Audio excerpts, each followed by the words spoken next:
G'day legends, welcome back to Beers and Breakevens for round 4, coming off what could only be described, Timmy, as a rugby league clusterfuck in round 3. It was tough going. How are you? Better than most. Yeah, you actually came out of this pretty well. I thought it was a pretty easy weekend, to be honest. Yeah, Timmy...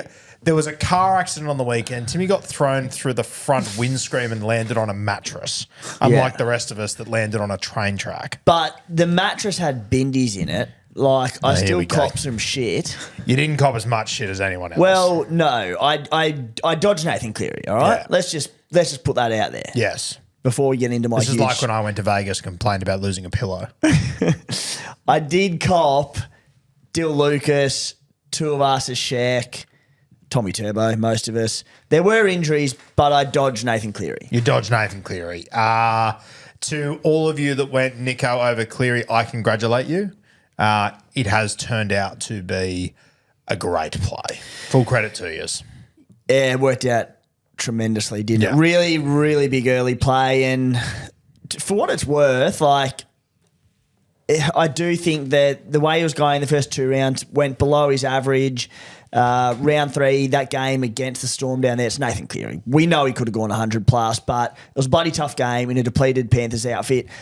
Nico comes out and scored 115, well above his price tag and price point, I should say, from last year. So it was looking good anyway, but it's a part of the game, unfortunately. And, you know, you get some luck sometimes, you lose at other times. And Cleary now leads Walker 80 or 90K or whatever it was. Nico on the up, big early season swing.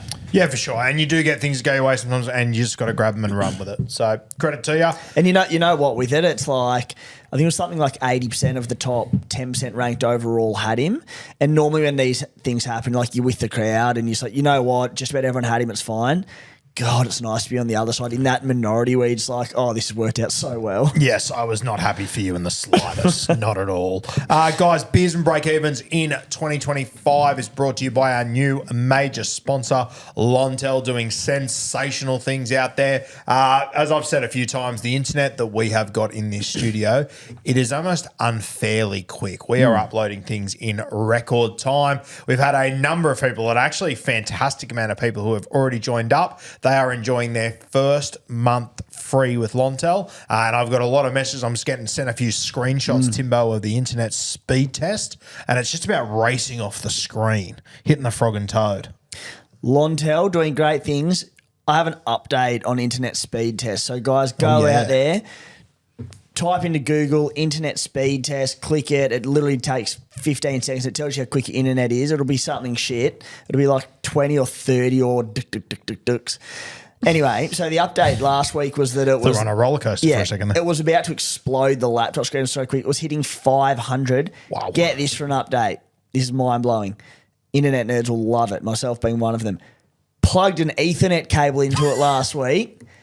It hit 999. It literally cannot go quicker. Yeah, all of you are out there running with Royce Hunt internet. We've got Payne Haas internet. We are absolutely flying. Now, as I said before, Timmy, there has been a wild amount of people that have jumped on the Lontel train. I can tell you this. They have been working with a lot of streamers and Twitchers, I believe they call them out there, the hip kids. Oh, God. And the Beers and Breakevens community, I'll tell you what, their first innings in their first week with the link that is in the description, they have put up one hell of a showing this week. They've sort of put the Twitchers to shame, which I love. Yeah, they're gaming nerds that they've been doing it with, unlike us really cool fantasy sport nerds. Fucking oath. So I'm absolutely stoked with that. Guys, the link is in the description. You do get the first month free, so go and check it out. You know, they've given you the first month free because they're so confident when you go over there, you will absolutely love it. So go give it a try. If it's not for you, hit the frog and toad, but I'm confident when you go over there, you'll absolutely love it. Link is in the description. And this came across my desk today, Timmy, and I can't confirm whether it's true or not, but I have heard whispers that there will be a special event, maybe a giveaway, something for the people that have subscribed to Lontel via the Beers and Breakevens app. It might have something to do with Magic Round. It might not. I don't know, but I sure as fuck wouldn't want to be one of the ones that misses out. So that just came across my desk. It might be rumours. There might be smoke. There might be fires. I don't know. There might be a Magic Round fire. I don't know. But there is something special coming. No, this is news to me, and I'm just going to throw it out there. I'm just going to assume there might even be a schooner versus Sheck involved in There this. might be a couple of thousand.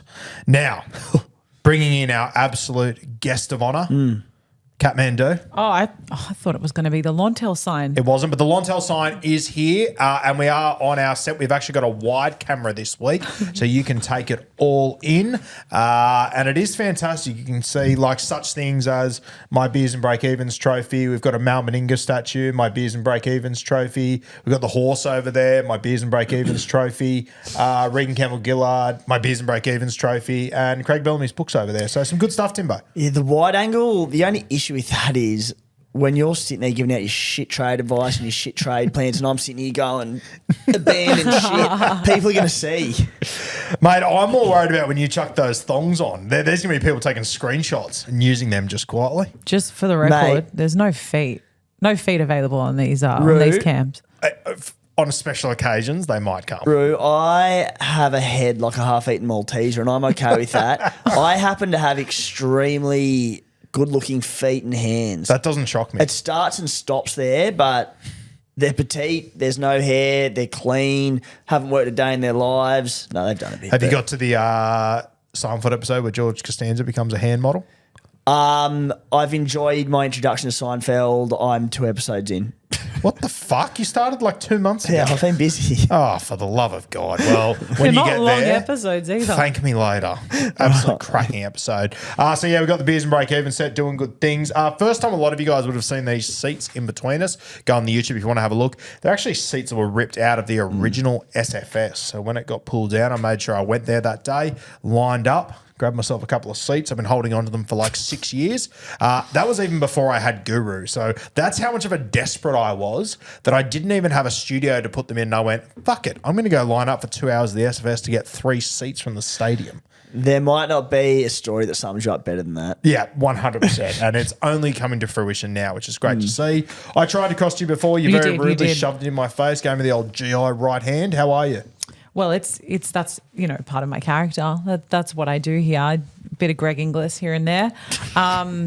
That was a weird comment. I mean, it wasn't not a weird comment, but anyway. Didn't come out the way I intended at all. I'm very well, thank you. I'm good in every department except for SuperCoach. Timmy put the evil eye on me last week, and I've just dropped the ball completely. If it wasn't for the new father, Garrick, who became the father of the Canberra Raiders. Promised. Yeah, he became the father of the Canberra Raiders also. If it wasn't for him, I would have done very badly. Jeez, fuck yeah. That was mad. That's ruthless in night recording. She is. I like it. Yeah. Dilf Garrick, he did not miss on the weekend. Guys, my score for the weekend, all things considered, Timmy, I was pretty happy to get away with 1,100. It was a train wreck week. I was at the wedding and I sort of put the dog and bone away. I think I messaged you in tantrum when I'm not looking at it for the rest of the weekend. I'm done. Well, you had a tantrum. That's so random. Yeah, so odd for me.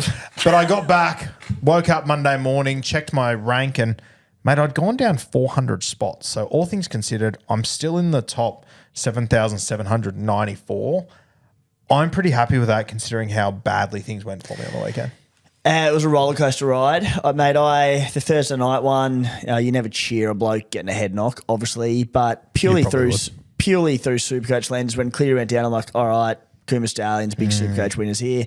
Got to the Friday night game, Warriors Roosters. I played a few of my cheapies. I own Naf White, who is doing good things. Didn't play him, played like Toyer and Sand, and it was just 2 of us shackled in, and I went, mad, my luck's run out straight away.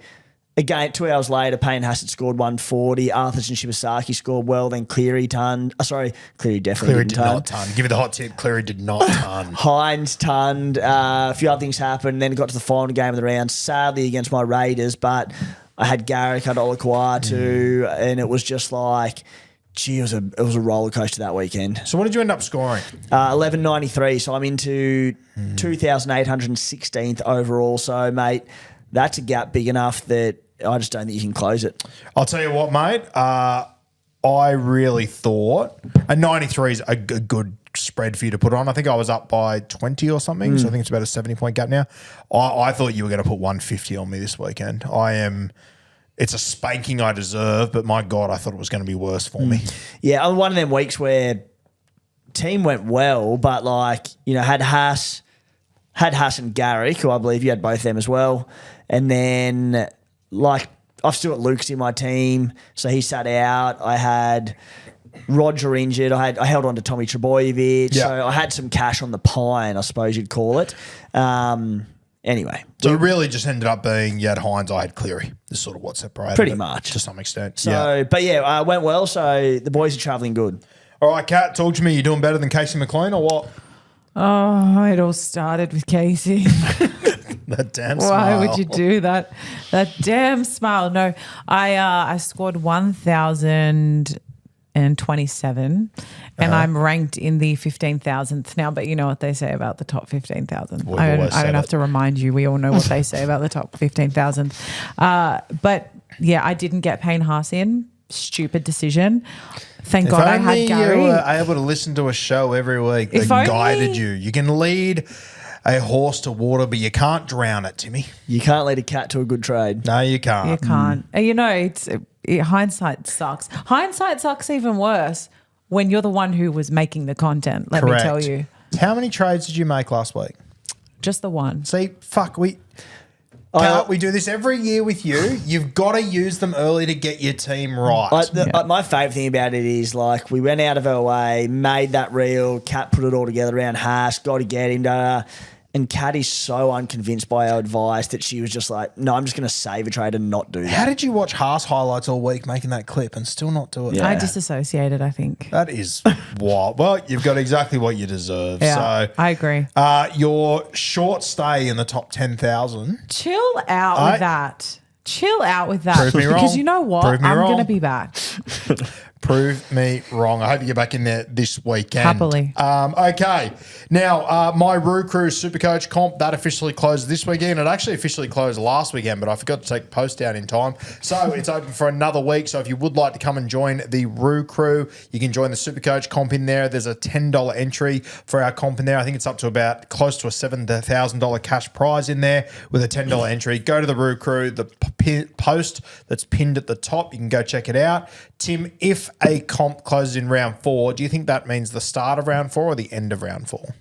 I would say the start of round 4, mate. So make sure you're in there by Thursday night because I will be closing that off and calling it a day. Links in the description. Come and join us. Are you laughing at me? No, Are you laughing at me? That's good, mate. I'm happy. It was good from you. Thank you. You really put it to him. Gave him an ultimatum. Speaking of Team List Tuesday, Thursday, 8 p.m. We have got the Rabbitohs taking on the Panthers from Accor Stadium. For the Bunnies, Campbell Graham out, Tass at centre. I read a little article about Campbell Graham today, and it might have been the weirdest wording I've ever seen. It sounds like some form of a leg injury. Yep. I feel like was there a moment last week in the game he came out a bit gingerly around the leg region of a tackle. I can't remember exactly, but I'm sure he came out and, oh, shit, I hope he's okay. 100% it did. So hopefully nothing too serious because he did play out the game. Tell you what, Campbell Graham, who we're all keen on preseason, misses this week, which Supercoach-wise, great game to miss for owners, but Penrith. But Latrell back in round 5. The Bunnies get a few troops back. He's going to be very cheap. I am really looking forward to buying him over the next, maybe heading into the origin period once Trell Mitt's back. I like it. He's had 34 on the dot in base all 3 weeks. So the base and the work rate's there. Just needs Latrell back to dish him a bit of good ball. Yeah, and he just looks so much better than what he's scoring as well. So, it's the one that we'll talk about at some point over the next few weeks. And if you are an owner from the start, I feel sorry for you. Panthers, Alamotti moves to the Sting. Jenkins will play left centre. Casey out of the side. Tolau jumps into jersey 7. Blaze on the bench.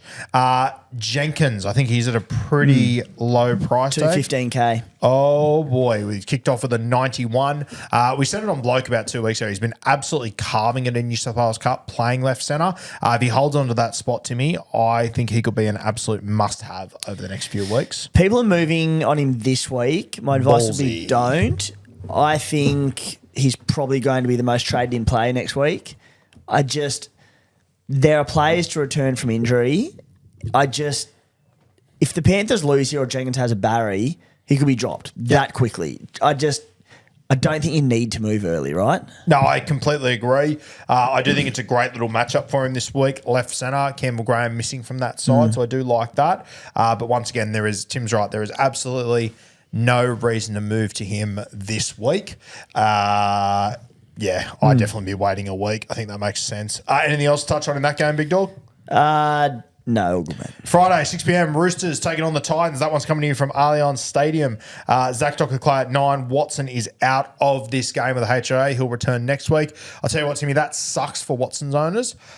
I don't mind him having a week off here and there, though. I think he's going to put his body through the absolute ringer this year. I think it might be in the best interest of one C. Watson.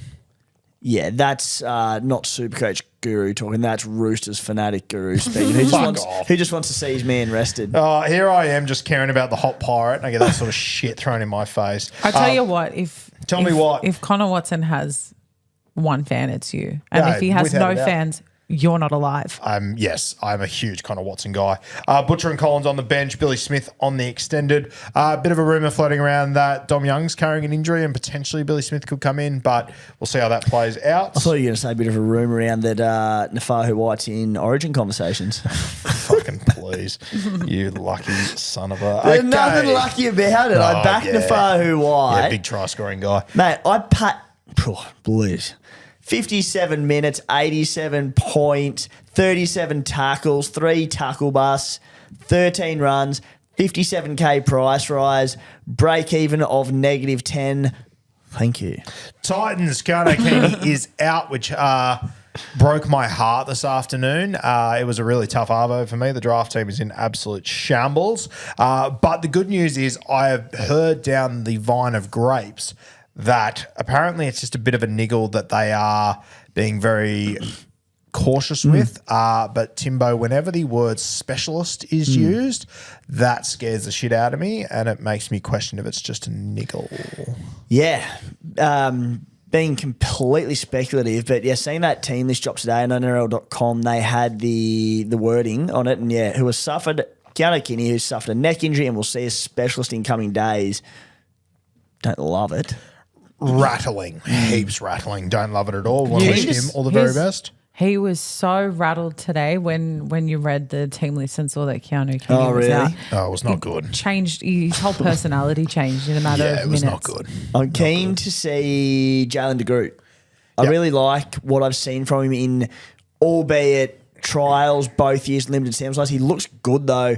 I did look at his Queensland Cup stats. They weren't as impressive as I sort of anticipated, but up amongst a very good attacking team. Can you have a look at de Groot at the top grade? Yeah, I think he's going to be one of those he's going to be entertaining from an NRL. I think he's going to be a little bit like Saul Falonga. I think he's going to look fantastic. I just don't think the SuperCoach stats are going to be there. But yeah, for all we know, he could be the 6th best fullback at the Gold Coast Titans before we know it. Let's move to the late game. Friday night, Dolphins, Bronx, Suncorp. Dolphins, no changes here for this side. For the Bronx, Staggs comes in at right centre, and shout out to Shibasaki, who has held off the Mariner Storm. He's dropped out of the side. Full credit to Shibasaki. I think it's fucking unreal. Great for us, but just unreal. Great for SuperCoach, just with that 5 break even. And again, we sort of spoke about it, but like the chat going into the preseason into round 1, that he was ahead of Dean Mariner, like obviously even before the Staggs injury, and you went, it doesn't seem right, but okay, so be it. That game on the weekend against the Cowboys, just running hard, work rates up from what we've seen in the past. Yep. Looks strong, a few classy finishes. He playing good footy. Yeah, playing great footy, so shout out to him. Super Saturday, Dragons Storm, Net Strata Jubilee, 3 p.m. for the Dragons. Moses Sully has been named. Good to see. Clemmer on the bench. Hamish Stewart also on the bench. I did have fears, Timbo, when I heard that Egan was going to make his debut, that Hamish Stewart could have fallen out of this side. Turns out RFM's been dropped from the side. Harm Saleh still to come back in, but you would assume that Harm Saleh will take the spot of Egan, not Stewart now. This kind of says to me that he's in a good, safe spot. I think the addition of David Clemmer, I don't think he'll play big minutes. I kind of like the look of Hamish Stewart's situation now. What do you reckon? Yeah, I mean, it's a boring trade to do early on. But Bloody oath it is. For any Royce Hunt owners out there, they go, cool, I can plug that spot, earn a bit of cash. I'm with you. I think job security all of a sudden looks pretty good. I think it might have been you saying that leading into the season they were pretty high on him and happy with what they'd seen. So at bottom dollar, scoring well, like 42 minutes in round 1, 42 points for 42 in base, symmetrical. Round 2, 33 minutes, obviously down, but 46 points with 40 in base. So no attack amongst all that. Yeah, like I don't mind him. I will say there's one thing differently, like probably in past years where front row has battled at times and we're like, oh, which two do I play? Or like they're all pretty ordinary. At the moment with lots running like Haas, Terrell May, Tino, Corey Horsburgh and that, I don't really care that fourth front row spot of Royce Hunt sitting there doing nothing for me. And I'm like, whereas in the past I might have gone, you know what, maybe I can bring Stewart in and he can average 40 to 45 and be playable if my starters are down or whatever. It's just not like that this year, is it? Yeah, and I think as well, Timmy, like there's been so many good cheapy options that in previous years it's a matter of getting them all in. I think now we've all sort of got them. I think it's now you've got to start to make your decisions of which ones you want to get in now. Hamish Stewart looks like one to me with how my team's set up that I think I'll probably let go through to the keeper. I just don't want to waste a trade on Hunt to Stewart there to make 100K. Yeah. If he makes 100K. As you said, Harmstead had to come back. What is his job security like? Does Damien Cook start spending more time in the middle rotation like as a 13 with Little starting and playing bigger minutes? So, look, I think if people want to and strengthen their front row a little bit, you can get him, but I just think they're better buys. Yeah, no, I completely agree. For the Melbourne Storm, Anderson has been named at centre, Tyron Wishart at 7, and I think Nass has fallen off the bench as well. Anything on that Melbourne Storm side, mate? I mean, we'll talk more about him later, only that Nick Meaney out for, 4 to 6 weeks or something. Ryan Pappenhausen goal kicking, enormous. That's the major one, mate, but we'll get to that more shortly. We'll get to it, okay? We'll get to it. Slow down. We'll get to it. Saturday, 5:30, Cowboys Raiders up there in North Queensland for the Cowboys, 1-17. Labour on the extended, rumour that Valia could be touch and go for this game. So we'll see how that plays out. For the Raiders, Joe Tarpanay in. Have you heard of him? Have you heard of him, Tim? Not a bad front row forward to bring back. Tall guy, big muscles. Oh. Big deal down in the capital. Big MF. Love to see it. Nicholson also holds on to the edge spot. Corey Horsburgh in jersey 13. Anything on this side? I think we'll get to Nicholson a little bit later. Yep. But anything else to touch on this side for you? Morgan Smith is out of this team as well, but no huge needle movers there. Nah, nothing too much there, mate. 7:35 Saturday night, Sharkies Doggies from Shark Park. For the Sharkies, they're essentially 1-17. Hamlin Welle drops off. Hal Tapua jumps onto the bench. Bulldogs, Curran's on the edge. Nothing else to really touch on. You've got the 5'8", whose name escapes me that I love. Hayward. He's been named there again. Had a few people message me about him, going to him as a 2RF because he's going to make money over the next few weeks. I'm probably a little bit hesitant on that. He'll make a little bit of money, but I don't know. It doesn't feel right to me. It's like putting a shoe on the wrong foot to me, Timmy. No, and the reason being is that he's deputising obviously for Matty Burton. What? Oh, you shoe, Joe. Gave me fucking nothing. That's fine. Keep Sorry, going. I was thinking off you go, Ciro Steve. Just because I didn't laugh at your shit joke doesn't mean I'm Ciro Steve. You got a mad side eye as well. I wasn't listening to you, I'll be honest. Sharks, Knights, all fine, but like he's playing in that spot for Matty Burton. The break-even's 14, got the 67 on the weekend with the try assist, but Burton, Kiraz, Kick-out, all due back in round 7 after that round 6 bye of the Doggies. I just think he probably goes back to the bench when Burton's back. They've got a bye in round 6. Yeah. Oh, no, fuck that. Yeah. Then. Not enough. Like they played a game in round 6, I could get it. What would need to happen is he'd need to go round 4, round 5, make a little bit of cash, which still wouldn't justify it. And he'd have to play so well, which he could, that he starts at 13 when Burton comes back. But you're guessing, so no. Yeah, fair shout. I'd love to own him at some point. He's such a goer, but anyway, not now. Yeah, I love him as a footballer, but yeah, not for me. I would rather you go Hamish Stewart over him if you had the choice. Do you want to... you know what would give me so much joy? I've got no idea where this is going. No, you don't. After your big Satilli rant last week, yeah, I know you had a really good mate's wedding on the weekend and on the...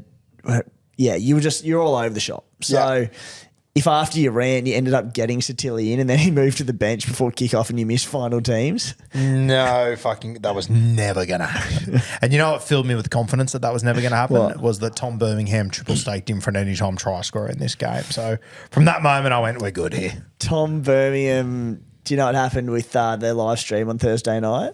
No, didn't see it. Oh, you're going to enjoy this so much. I got a call sitting on the lounge next to my lovely partner. We were watching the footy. She was loving every minute of it. And when Cleary went down, my phone buzzes and it's Tobler. Yeah. And I go like, Tobler, what's doing, mate? And he goes, Burmo has a question for you. And I'm like, he wants to know what happens with the flex and Cleary, doesn't he? And he goes, yeah. He goes, I'll put you through. We got through, we got a chat. And he goes, yeah, I want to know what happens there. But also I captained him. I didn't know that. He captained him for 4 points. No. He captained him for 4 points that dropped out. That is the So best that was ever. a question that a lot of people have was, all right, if your captain is your lowest scoring player and they drop out, does your VC get the double? The answer is no. Because the captain is a part of it, so it's not like the VC is there for if your captain doesn't play. Your captain has played, so they should get their double. And So did the second lowest score for him drop out? If his captain stayed in? well, no. You don't get a captain. So 4 was his lowest score, and I think 10% of people captain Nathan Cleary as well. Oh, God. Yeah. So Hold on. People that captained Nathan Cleary didn't get a captain on the weekend? correct. Oh, fuck that. And I still dropped 7,000 points. I would have 7,000 flipped the spots. fucking table if that was me. Isn't that the point of the flex? Well, it's there, yeah, for like the low score and the injured players. The one thing I will say, and I feel your sentiment, it's no different to like last year, and I know this is why the flex came in. I get it that if your captain gets injured early, you don't get your VC. Like it doubles, and that is what it is. Yeah. But I know what you're talking about. Yeah, it's pretty. Jeez, I reckon it's that's a bit stiff. Yeah. So anyway, Hilarious. but moral of the stiff. story: Burmos didn't have a captain. I love that, and he deserves that. He does. We were doing team lists, I think. Yeah. We're at Seagulls versus Eels Sunday afternoon over there at Brookie. Big week for the Seagulls. Turbo comes in at fullback. Paseka out for the year. Want to wish him all the very best. That sucks. LAA at prop and Nathan Brown coming off the bench. For the Eels, Russell on the wing. Samrani drops out of the side. Jack Williams at prop. I repeat, Jack Williams at prop. Give him dual position. I need it desperately. Kidding. I've got alphas in my front row forward, but my draft team actually needs it desperately, so thanks to sort that shit out. Kerr on the bench. Anything to touch on there outside of Jack Williams being at prop and getting 64 in base on the weekend? Well, it's funny, like, campaign to get Jack Williams dual. Like, any other year, you'd be on a big minute forward, only if I'm in the back row, you're like, fire, how good would Jack Williams be if we could get him at front row this year? It's like, no, my front row's sweet.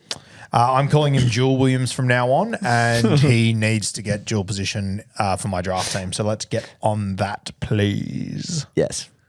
Anything else? Nah. Give Joe Williams duel. West Tigers v Warriors, Campbelltown. West Tigers, nothing doing. That's over 2 pages. That threw me. Warriors, Berry at centre. Pompey moves to the wing. No Roger Tuivasa-Sheck. Mate, it sounds like it's going to be an 8-week injury for Roger the Dodger. Christ, that's tough. He's done a job on it, hasn't he? Hasn't he ever? My God. I think he made a tackle and saved a try while it happened as well. Disappointing as an owner, because he was ticking along well, scoring well, Warriors 2 on the trot. But he was also one where I'm like, you know what? I probably didn't have him pinned as a keeper anyway. I paid up for him. I'll lose a bit of potential cash growth. A headache not needed, but I'm like, yeah, of all the injuries, it's not the worst. He played a bit over half the game, scored well enough anyway with no attack. So anyway. Yeah, I'm actually excited. Well, I'm obviously not excited about the Roger Tuivasa-Sheck injury, but I'm excited about the opportunities that it presents, because I do. The one thing I do like about this weekend, Timmy, is that I think that a lot of teams were looking very similar, and I think that with Lucas, Roger, Nath, I think it provides opportunity for people to go a little bit rogue, which I'm really into and will be taking advantage of. Nath in particular, most sold player this week. So there's a big one there that'll 100%. The more He's the different teams, most sold player, is he? Mate, I spoke to you this afternoon about it to get a feel of where you're at, and we'll talk about it very soon. But like, Mate, I didn't even consider selling him. I get why people are doing it, but it didn't even cross my mind. Yeah, Spy said the same. Desi Creek was similar. He just said, there's options, but I'm not known, so it didn't have to cross my mind, thankfully. But they were the same. Honestly, Spy's had such a good week. I'd probably back him in at this point. How was the big fella, by the way?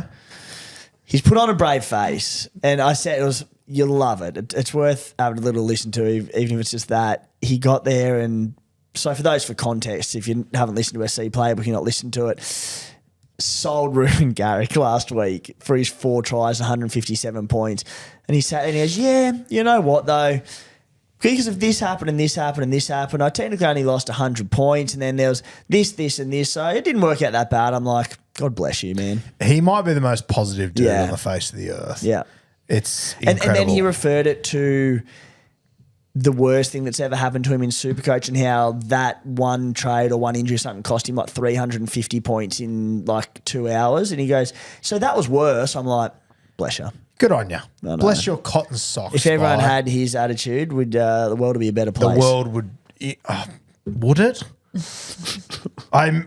He's so positive. I don't know if it would be, to be honest with you. But I love you, Spy. We need more individuals like you, but not an entirety of you, I think. His second message on the show was for people to get off their phone during the game and just enjoy it, and then send their messages at halftime. Oh, adorable. And he literally does that. Yeah. Whenever I want to know who's going to get the tries or whatever, he doesn't reply to me for 2 hours, and it shits me to no end. He apologises to me every time. Good on you, Spy. You're doing great things as always. Check out the SC Playbook podcast that dropped last night on YouTube and stuff. What did you talk about? Deep dived into those big ones around hold or sell cleary. Fullback roulette, speaking of that one, a term that the Spy coined a couple of years ago. We spoke about fullback roulette around Ponga and a few of these options cropping up, and also did Spy love. He's been getting around. He's talking about try assists and how they're awarded in the game. He's a wizard at it. Yeah. So we went through another few more examples there. There's nothing I hate more than when I message him to ask him about something and I don't get the answer I want. Really infuriates me, because I know he's right. Yeah. Kills me. All right, now before we get into our big talking point this week, which will be a very interesting one, we've obviously got Bluewealth Property back on board for season 2025, and they have got an event next Wednesday, the 1st of April. That's the day before the 2nd of April, Timmy. Buying a property with your super. Now, this is something I don't know a heap about, so I'm really looking forward to sinking my fangs into this one next week. It is Wednesday, the 1st of April. The link is down there below. Why your superannuation may not be enough to retire on. They also tackle the age-old battle, property v shares. Imagine property coming off the back fence and shares coming down off the kickoff. My God, that's like Paul Harrigan. Who are you backing? I'm more of a properties kind of guy. I don't like to share. What about you? Just to be different to you, I'll go shares. I'll back that. It was a good one. I remember we've sat down, we've been to a few of these events with the legends over at Bluewealth, and I remember them speaking about, talking about how basically what your super number needs to be to retire at comfortably. Yeah. And, live your life after work. And you look at these numbers going, shit.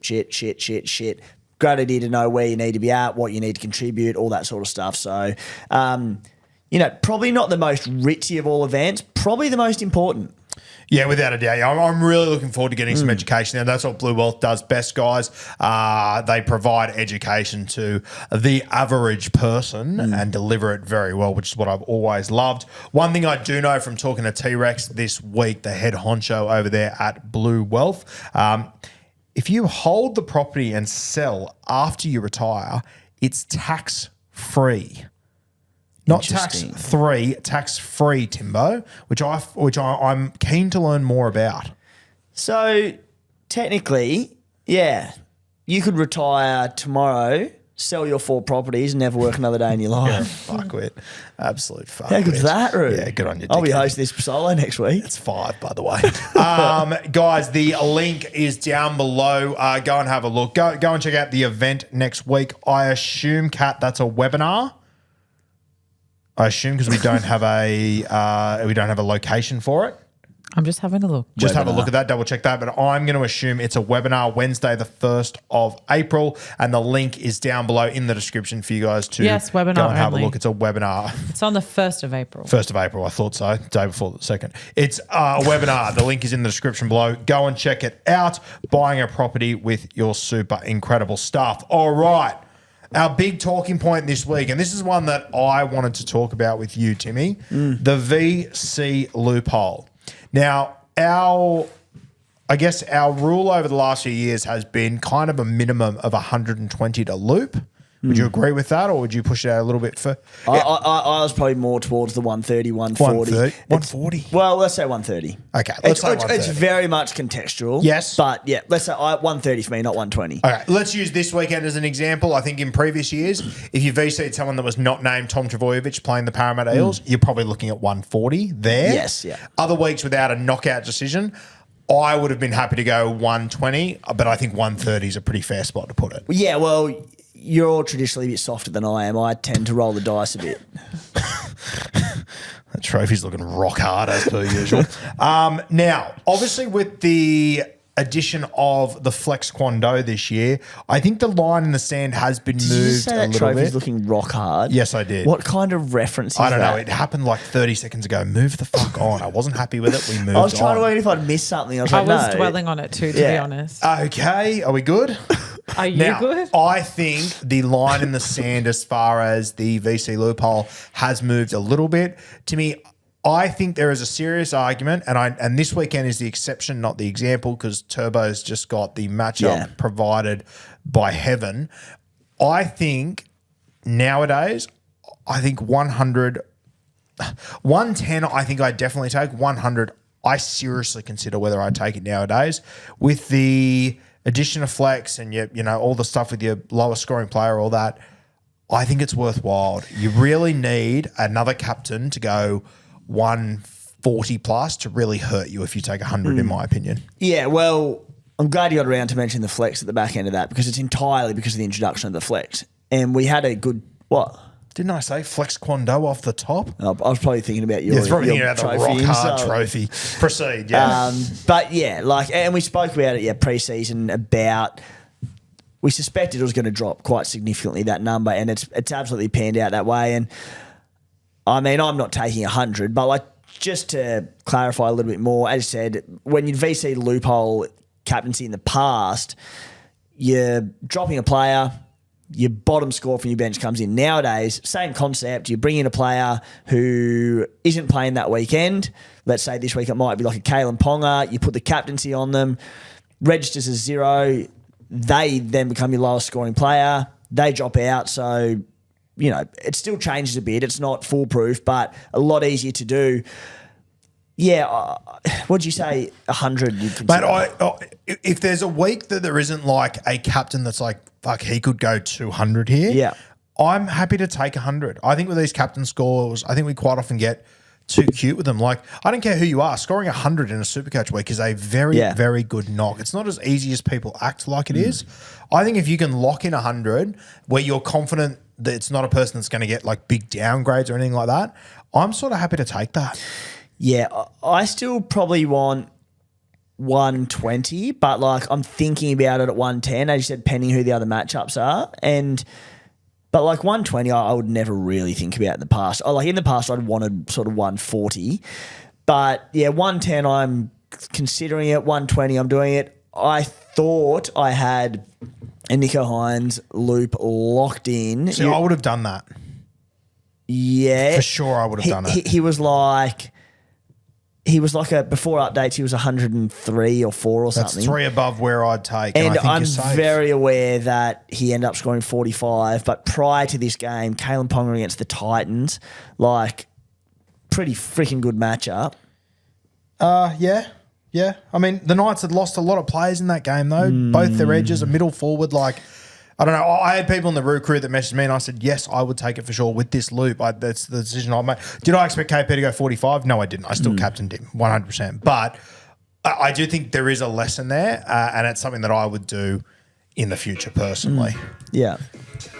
Enjoying What in the fuck are you doing? enjoying your rave over there, or Sorry. Consider there this was your an ad. second official warning, okay? There was an ad. I'm sorry. Yeah, you will be. Don't worry about that. Now, where were we before we were rudely VC interrupted? loopholing. So on Nico, I mean, he ended up getting 115. He updated. I can't remember what he was originally, but about 11 or 12 or something quite good.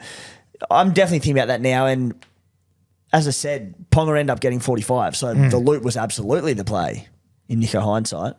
Nico hindsight, very good. I I like like that. that. I've used it in 2 shows in a row in the space of about I an hour and wouldn't a point half. it out to you to be rude. Yeah. Thanks, mate. But like I don't loop that often, or hadn't in the past. I looped Ponga's 129 last week. Yep. I'd looped at 124, then he updated to 129 later on. But even at the 124, I was looking at it. That was before Manly played the Warriors. Keeping in mind, this is the Warriors coming off their game against the Raiders invasion where they got belted and looked awful. And I went, Tommy Turbo, like, yeah, he's gone big here.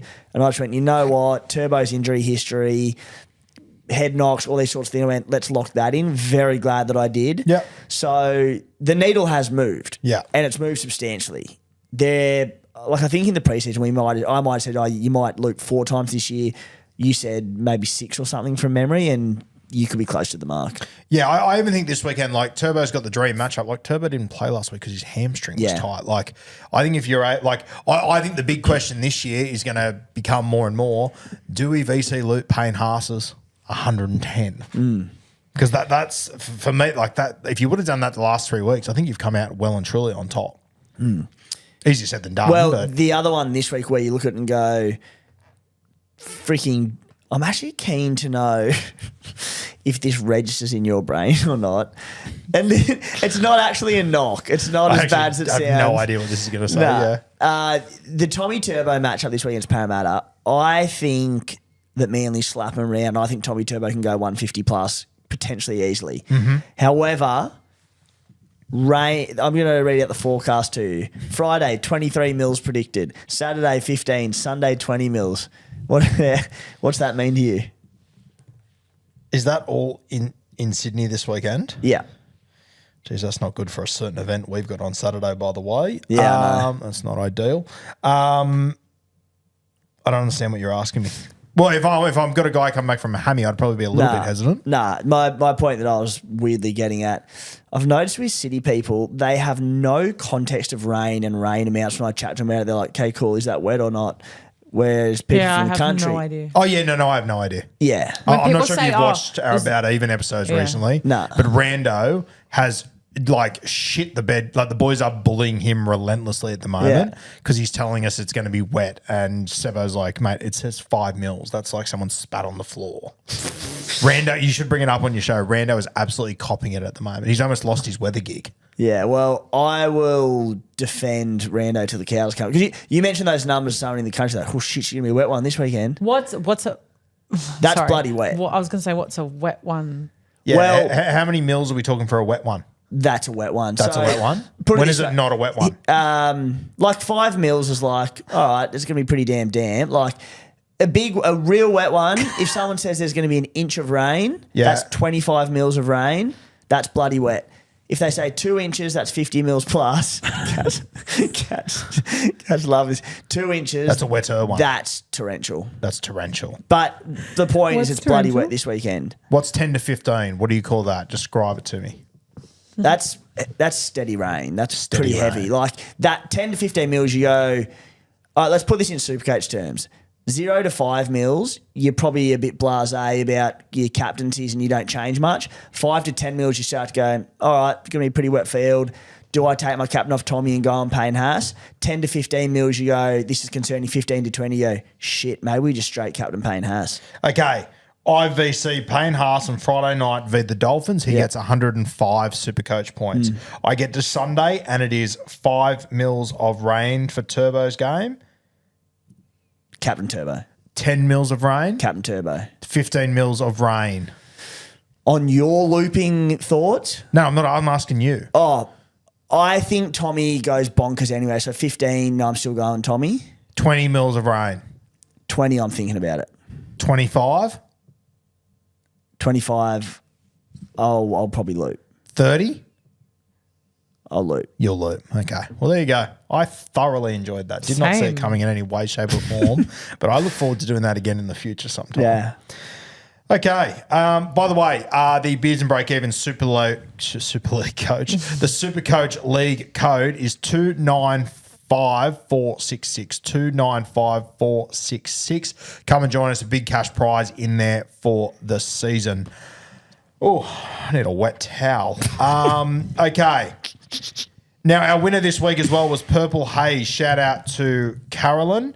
A sensational knock of 1,441. I'll give you the hot tip. Carolyn was not a Nathan Cleary owner. She was a Ruben Garrick owner.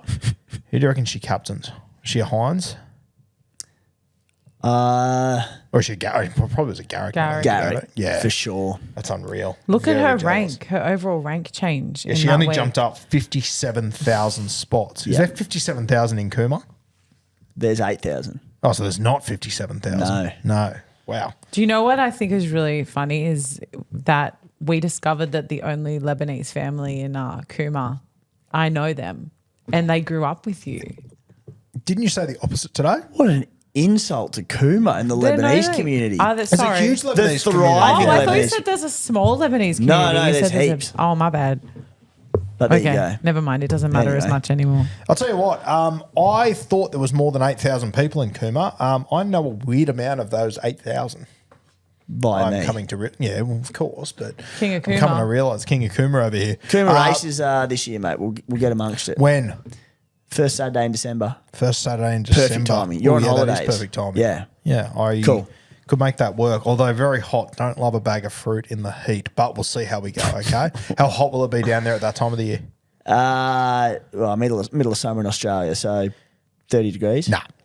Nope. You'll be there. Nope. You'll be No, there. I won't be. No. Well, Too if hot. it's 30 down there, it'll be 35 up And here. I won't be going to the races up here either. I'll give you the hot tip. Okay, Caroline. Carolyn or Caroline? What do we think? Carolyn. Send an email to beersandbreakevens@gmail.com. Send us your name, your address. I think Timmy wanted your phone number too, but that's optional. And then also all that stuff. Email it to us. Jeez. That was just a joke, Timmy. Jesus. Okay. You ready? Timmy, start deep dive. And our first one, my God, Payne Haas is on an absolute tear at the moment. I can't wait for this. Hit me. Yeah, this is a great one. So not just a straightforward blasé readout of his trillion offloads and runs and tackles. Prior to this season, Payne Haas had 6 Supercoach centuries in his career with a top scorer of 112 back in 2019. He scored 140 against the Cowboys, takes his season average to 114. Payne Haas's, that's my math, my research, I should say. Payne Haas's 140, this one's from Rando, the 4th highest score by a prop in Supercoach history.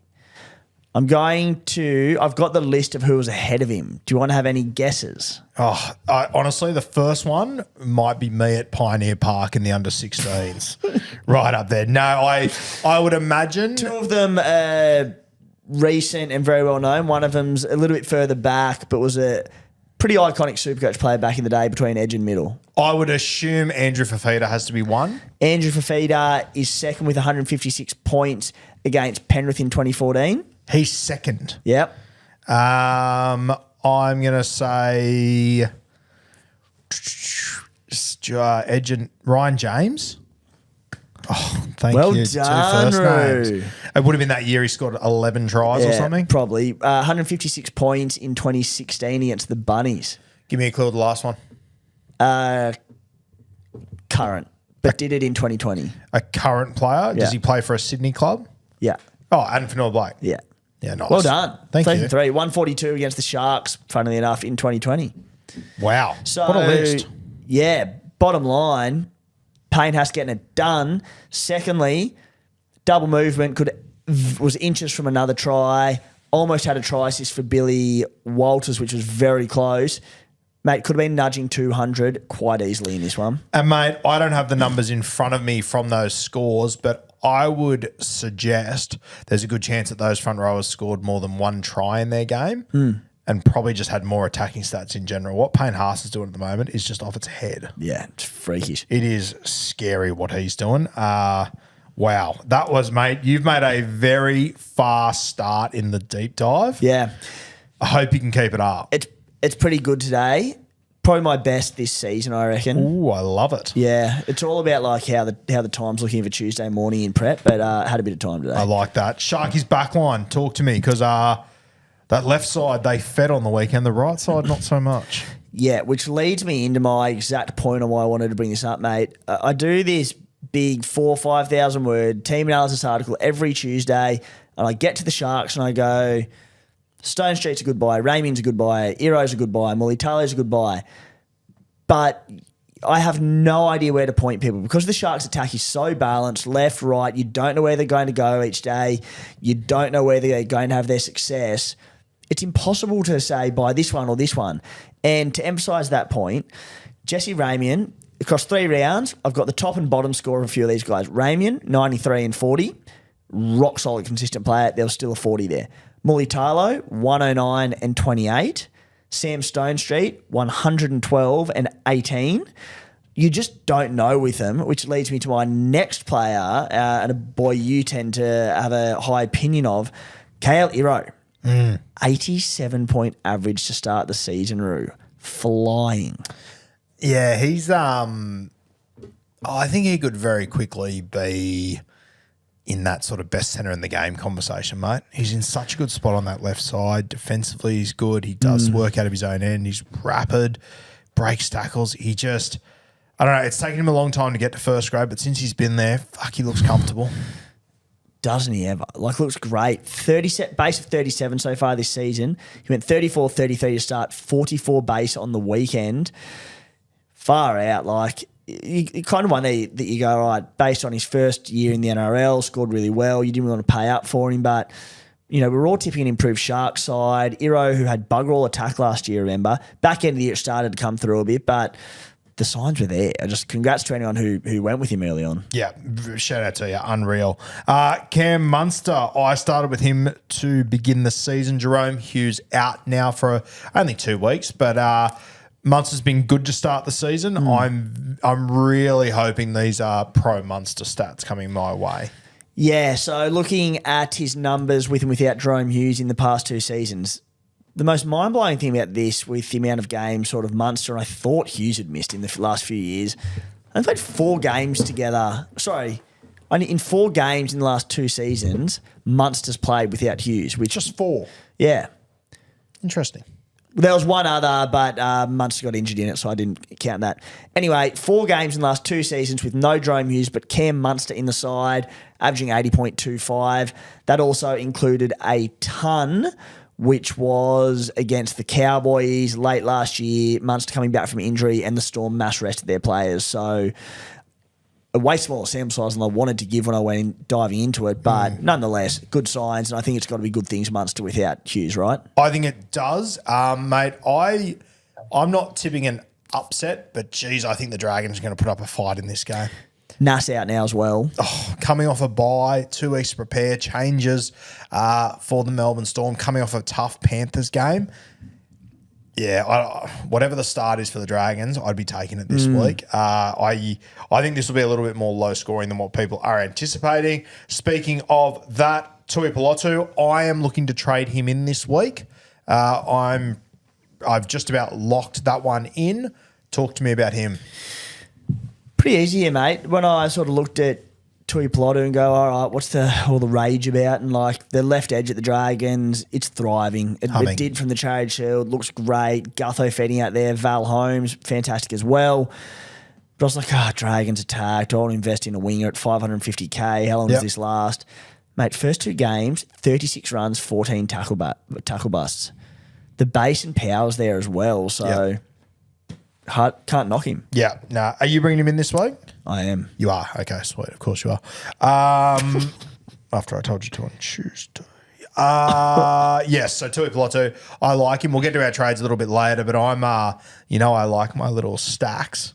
And I'm going for the daily double on the Dragons. We'll get to I that knew soon. you'd be doing this. I told you on Monday, mate. I'm into it. I like it. We'll get to it soon. Next man is Herbie Farmworth. I believe he moved back to the left side last week. Good signs there. Talk to me. Just so Supercoach relevant. Like the Dolphins, who hard to go near any of them Supercoach wise. Herbie, 712K. He's averaging 69 points with only one try as his major attacking stat this season. Hasn't had a line break, hasn't had a line assist, hasn't had a try assist.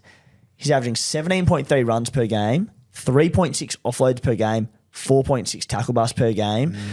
Dolphins hard to invest in at the moment, but seriously, mate, if he can, when he bottoms out in a week or two, the numbers are unreal. I've just never felt like I'm in a good position to get him. I never feel confident, but numbers are numbers. And Dolphins haven't been great, but I don't feel like they're as much of a train wreck as 0-3 says. Yeah, fair. Like I think they are a better football team than what they've showed. They will win games at some point. And mate, I also think on that edge, now that he's back on the left, I think Katoa looks fucking fantastic at the moment. They're not getting the results, and I'm aware of that, but I think Katoa looks like he's in for something special this year, I reckon. You know, he's been sensational for them. He's actually the Supercoach player that we missed. Like that's very fair. Because he was in that awkward like 350, 360 odd K, but he was halfback only. So people either went like a couple of guns or they started a Humphreys or a Duffy. He was just that awkward price. Mate, he's flying. Yeah. Very fair. Last man we'll talk about, round 1, he was Metcalf. Round 2, he was Metcow. Round 3, he was back to Metcalf, unfortunately. Are we seeing Metcow this week or what? Because he's been forced into my 17. I'll be going with him. Talk to me. I have no answer to that, mate. Yeah, I no have idea. no idea what he's going to score this week. But around that, talking poor start, then great, then bad. Have a listen to his ownership stats. Start of the year, 51.5% ownership. After that, bludger, I think it was 12 points in Vegas. He dropped down to 42%. Then he turned up in NZ against Manly, went back up to 46.3%. And then he scored poor on the week and he's dropped back down to 45.3% and dropping. If you are one of those people that has dropped, picked up, dropped, reach out to me somehow. I want to send you something and say, well done, because that is just absolute ludicrous. You deserve something for that. I know. And there'd be a few out there as well. There'd be more out there than they're willing to admit. Yeah. Mate, which segues nicely into our sit v start. What a segue. Not bad, the kid's good. Talk to me. What are you thinking? What are you thinking? Mate, I'll be completely honest with you. This week, my decisions aren't overly difficult because I've got Ponga on the bye, I've got Marshall on the bye, I've got Cleary knocked out, I've got Hubner suspended, I've got enough at front row forward. I'm not going to play Riley Smith at the moment. I'm going to go with Starling instead. So my options, mate, I'm not give you the hot tip. I won't be playing Vi Malga, who's managed to lose money, even though I brought him for a pie and a Coke in the off season. My option essentially comes down to, mate, who's my last reserve, Tamale or Toya? I'll be reserving Metcalf, Nicholson, and Terrell May. So my only decision is Toya or Tamale, essentially. So I'm a little bit boring this week, and I apologise to all those out there, but that's just how my team shapes up at the moment. Yeah, I have a few options. So I'll start Jesse Arthurson, Gamat Shibasaki in my CT dub as the sort of the cheeky plays there.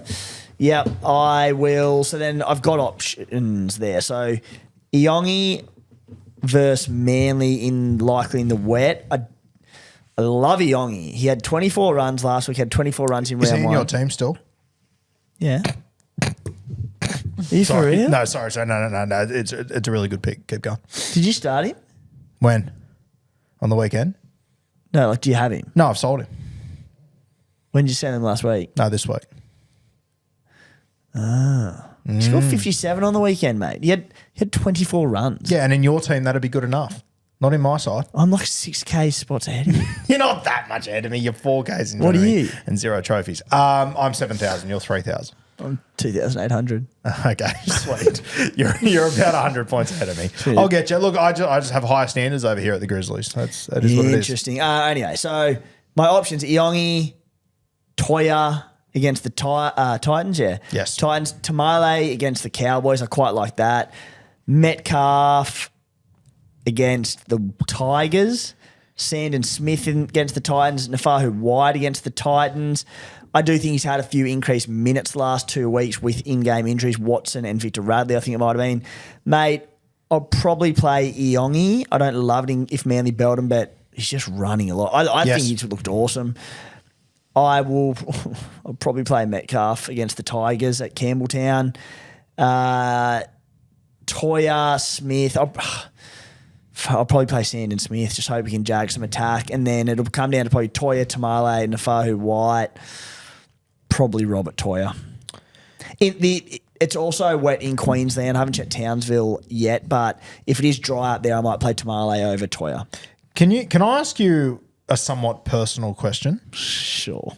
Can you riddle me how on earth the Raiders are outsiders against the Cowboys this week? I've no idea. What coming off a loss that Ricky's going to absolutely give it to them this week? With Tarpanay coming back into the side. I don't know. And if it's wet, I think that favours them as well. Yeah, so just looking at what day do they play? The Saturday, 5:30. Saturday, Townsville, 1 to 20 millimetres of rain, 80% chance. That's looking wet. That plays into the Raiders' hands enormously. I cannot believe that price. Disrespectful, right? Heaps disrespectful. Yeah. I think that's wild. I was waiting for, I saw it yesterday and I was like, what? I was waiting for something big to happen in team list today. They were playing their reserve grade side or something. That's bizarre. So anything else on sit v start? Sorry, I'm a bit boring, guys. That's just sort of the spot that I find myself in with my team this week. No, just that with that forecast, if it does look to be wet in Townsville, I'll probably scrap Tamale and play one of the more base stat players like Toya or, Yeah. All right, before we get into captains, will we reveal our trades as they stand right now? We will. You want to go first or me? I'll go, man. What do you got? I don't feel good about it, but I'm going Kalen Ponga out, Ryan Pappenhausen in, Ponga buy this week into the doggies. I really like Ponga, obviously, and he'll be coming back. But the way I see it, I love Pappenhausen at 616K, very low break even, a really good draw incoming. I'm a bit with you. I think the Dragons could be trickier than we think this week, especially in the wet. And then the other one you add in, Manly next week at Brookie, that'll be tricky. From there, it is just like so soft. I really want Pappenhausen with the goal kicking duties, so I'm going to do that. And then my plan is to go Iongi in a couple of weeks' time or whenever he peaks back to Ponga, realistically, probably in 2 weeks' time. Yep. Then my second trade, Roger Tuivasa-Sheck out to Christian Tuipulotu. Very happy with that one as well. I think Tuipulotu, worst case, he makes 80 to 100K, does that even if he scores poorly. Mate, with those base and power stats, best case, he could be a low-key keeper. Probably not, but...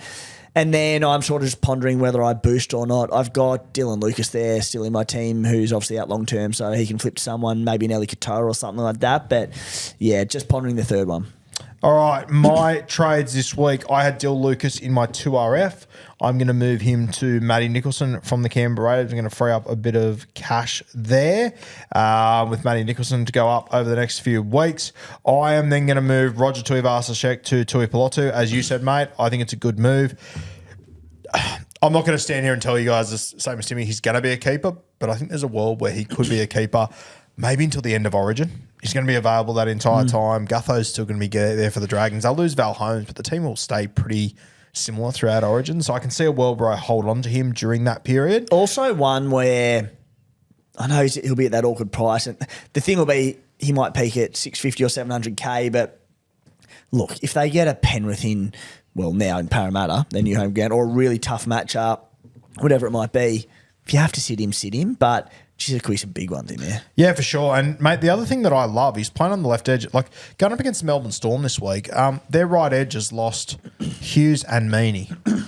Different combinations there and whatnot. Who are battling anyway. Like, the Dragons were going to go there regardless. Now they're definitely going to go there.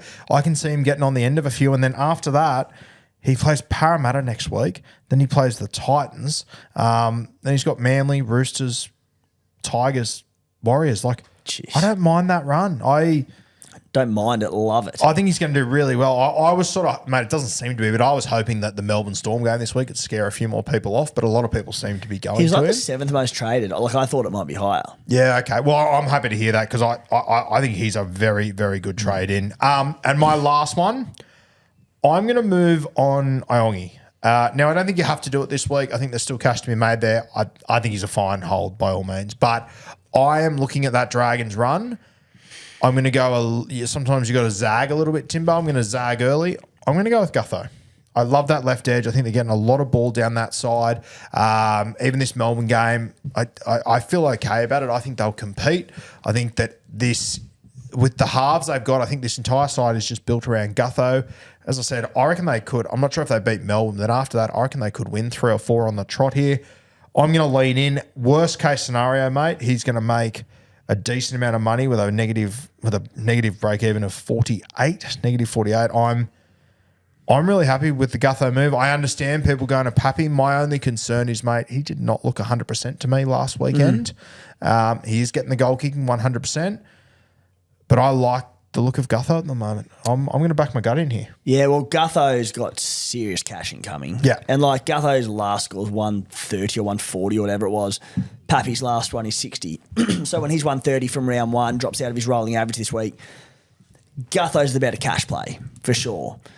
So, mate, it's going to be a fascinating watch for you and I, Gutho v Pappy, the next few weeks. It's going to be great to watch. And I'll tell you what, like, the other thing for me, Timmy, Gutho's going to make so much money over the next few weeks that if I'm wrong and Pappy's the guy we need to have, I can happily make that move in 2 weeks' time. Did you think about, because I thought about moving Iongi on and just upgrading and cutting early and then holding Ponga. Did you think about cutting Ponga, or are you just like not holding Iongi catcher? No, mate, similar with Nathan Cleary, I'm not cutting genuine guns from my team because they're out for 1 week here and there. I prefer to swallow those and use those trades a little bit later in the season. Yep. So, and you know what? Maybe if I didn't have other tire fires in my team, like Lucas, like Roger, potentially it could have crossed my mind, but I don't think I was left with that choice. Fair enough. Yeah. Whereas mine I had a couple of injuries, but nothing majorly troublesome. So I'm like, you know what? I can do it. Saved 1 trade in round 2, and as I said, with Iongi, the way I see it, I'm like, he was going to move to a gun fullback anyway in 2 to 3 weeks' time. So I'm like, you know what? Ponga by, doggies, the 45 there. I'm just going to go Iongi to Ponga realistically in 2 to 3 weeks. What's his break even there? 11, but he's got a low score to fall out of does. that rolling average, doesn't he? So he's still going to make more cash. Iongi? Yeah. Well, he should. He has a 25 from 2 weeks back, so that'll drop out of that 57, whatever he scores this week. But look, Manly could spank the Eels. Yeah. In the way at Brookie, he could go 25 again. But yeah, I like what I've seen from him. I hate what I've seen from Parramatta. I'm watching him closely. He basically got 1 attacking opportunity last week and he iced it with a beautiful cut ball. He's just not getting enough of those opportunities. No, he's not. Yeah, look, I'm selling him, but I don't think it's the definite better play. I just think I would rather take the probably more cash I'm going to make from Gutho, and I think I'm going to get a lot of points out of him as well. So I'm going to zag a little here and back my gut in. Yeah, that's definitely the points play, like longer term sort of thing. But obviously Ponga out this week, but fair enough. We'll see how we go. It's going to be fun to watch over the next few weeks. I'm very excited. El Capitanos, talk to me, Timbo. What are you thinking this week? Thinking Captain Tom Trebojevic, barring 30 millimetres of rain on Sunday and a 110 from Payne Haas. To be precise. I'm actually not VCing Payne Haas. Probably should. Ryan Pappenhausen VC, Captain Tom Trebojevic. I think I am going to VC Payne Haas, and I'm going to captain Trebojevic. I think if I can get a Payne Haas 100, 110, I will probably take it this week because I'm just a little bit concerned if they gave Turbo a rest last week, if they spanked this side, they don't need to leave him out there. I'm concerned if he sees out the whole game. I feel like if he gets an early rest, which he could, surely he's on 100. Like, if they're leading 36-6 with 20 to go and he goes off, If he's not on 100, I'll freaking give the game up. Yeah, and that's where I'll be happy to take my 100 already in the bank. Yeah. That's I think this flex is making the loop very easy for you guys, and I think it's time to take advantage of it. But we will see. If he puts on 170, I'll be sitting there fucking in tears. So, why would you get burnt for playing safe, Timbo? Jeez. Take that high vis off, mate. I've borrowed it off you this year. It's on the back. I've got a few of them. Don't worry. Don't worry. You can keep it. That's mad. Unreal. Are we done and dusted? I reckon so. That was a cracking episode. I thoroughly enjoyed that. Catmandu, captains wise, you a turbo kind of guy? Yeah. I mean, what's new? Yeah. What's new? You know, I'm always love going to yourself back a slice of Turbo. turbo. I do love Tom Trbojevic. And I don't see the likes of a Garrick going back to back on a performance like that. Although it's tempting to, because of the way the Parramatta Eels have been playing, I could see Garrick just being on fire in this one too. Plus because he kicks as well. I don't hate it. Garrick skip. Yeah. I won't have the balls to do it, but I don't hate it. If I didn't have turbo, I would. Yeah, if you don't have turbo, why the fuck not? Yeah.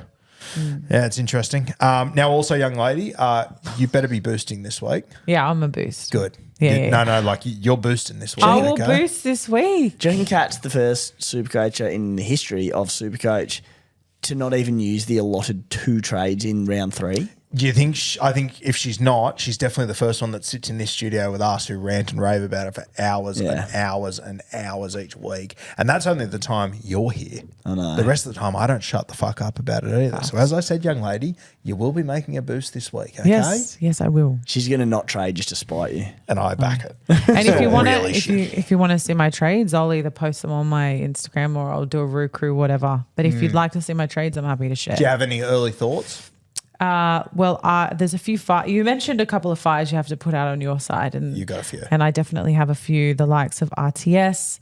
I've obviously got the Connor Watson, HIA as well. I've got Nathan Cleary. You got Casey. I've got Kalen Ponga. I've got Casey McLean. You know what? I think I'm going to delete the app. How much cash do you have in the bank? 191. Okay.